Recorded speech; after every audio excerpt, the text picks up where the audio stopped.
ఇలాంటి కుటుంబ సమస్య అంటే తగినటువంటి వారిని చేసుకోకుండా ఎవరినో ఒకరు చేసుకుని ఇబ్బంది పడుతూ ఉంటారు.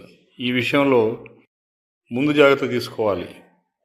మీలో పెళ్లి కానటువంటి వాళ్ళు ఎవరైనా కానీ శ్రవణ నక్షత్రం వాళ్ళు ఉన్నట్టయితే పెళ్లి చేసుకునేటప్పుడు తప్పనిసరిగా జాతకాలు కలవాలి, కుజదోషం మ్యాచ్ అవ్వాలి, ఇద్దరికి ఉండాలి లేదా ఇద్దరికి ఉండకూడదు. తగిన జాగ్రత్త పడాలి. అయిన తర్వాత ఆకులు పట్టుకునే కంటే కూడా ముందే జాగ్రత్త పడటం మంచిది. అడుసు తొక్కనేలా కాలు కడగనేలా అంటాడు. అంటే బురదలో దిగడం ఎందుకు, మళ్ళీ వచ్చి కాళ్ళు కడుక్కోవడం ఎందుకు? కాళ్ళు కడుక్కోవడం అనేది అంత తేలిక కాదు. ఒకసారి పెళ్ళైన తర్వాత మగవాళ్ళు కానీ ఆడపిల్లలు కానీ సెకండ్ హ్యాండ్ అయిపోతారు.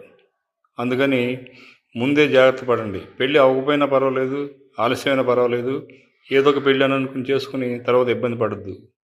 అది జాగ్రత్తగా